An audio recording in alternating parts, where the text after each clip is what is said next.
Hello friends, आज मैं आपसे शेयर करने वाली हूँ 5 वास्तु के ऐसे मुख्य दोष जो घर में बीमारियों को इनवाइट करते हैं और साथ ही मैं शेयर करने वाली हूँ इन सभी के उपाय। तो वीडियो पर अंत तक बने रहें ताकि आप कोई भी पार्ट मिस ना करें।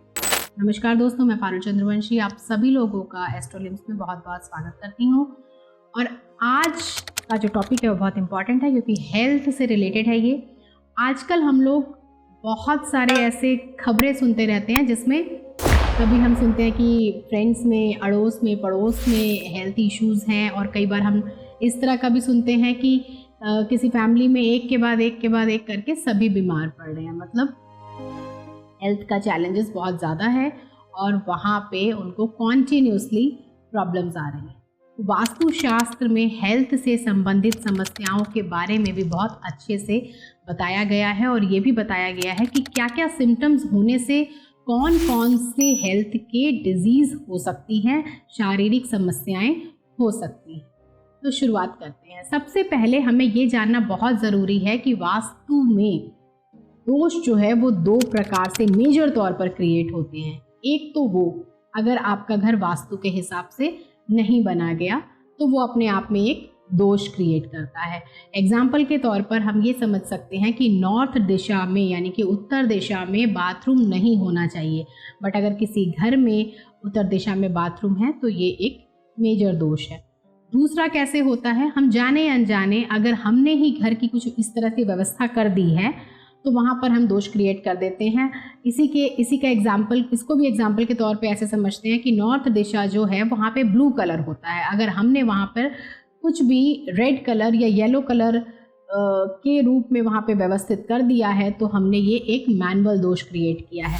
बट इसमें अगर आप जैसे ही इस व्यवस्था को चेंज करेंगे आपको तुरंत रिलीफ नज़र आ जाएगा। अब हम जानते हैं कि 5 ऐसे मुख्य कारण क्या हैं जिनकी वजह से हेल्थ इश्यूज आ सकते हैं। तो उसमें नंबर 1 और बहुत इंपॉर्टेंट पॉइंट है वो है मेन एंट्रेंस का। घर की मेन एंट्रेंस अगर वो सही जगह पर नहीं है तो वहाँ से हमें प्रॉब्लम्स आती हैं, और अगर ये नेगेटिव जोन में चले जाए जहाँ से शारीरिक स्वास्थ्य को देखा जाता है तो ये मेजर तौर पे हेल्थ को डैमेज भी कर सकती है। दूसरा है टॉयलेट। टॉयलेट अपने आप में एक बहुत इम्पॉर्टेंट ऑब्जेक्ट है घर के अंदर, मैं कह सकती हूँ, और अगर ये सही तरह से व्यवस्थित नहीं है तो ये हमको मेजर हेल्थ इश्यूज देता है।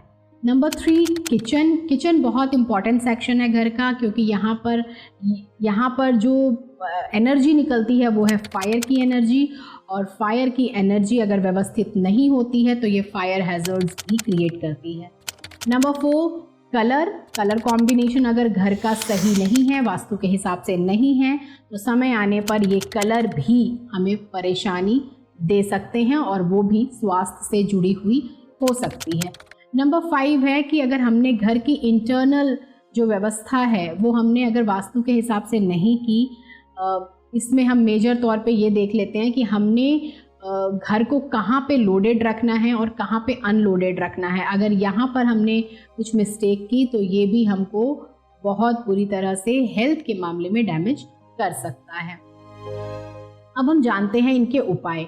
तो मैं जनरल उपाय, आपकी मेन एंट्रेंस कहीं पर भी हो आप वहाँ पे प्लांट्स लगाएं क्योंकि प्लांट्स में पावर होती है, वो नेगेटिविटी को एब्जॉर्ब करते हैं ताकि वहाँ से आने वाली हर नेगेटिविटी को प्लांट्स के माध्यम से आप दूर कर पाएँ। नंबर 2 मैंने बताया बाथरूम के लिए। टॉयलेट के लिए आप क्या कर सकते हैं, आपको एक ब्रास की कटोरी लेनी है, उसके बिल्कुल सेंटर पॉइंट पे आप उसको होल कर दीजिए और किसी मोटे थ्रेड से आप उसको बाथरूम के या टॉयलेट के साउथ वेस्ट के कॉर्नर में उसको हैंग कर दीजिए। टॉयलेट कहीं पर भी हो आप यही उपाय कीजिए ताकि वो उसकी नेगेटिव एनर्जी को सोख ले।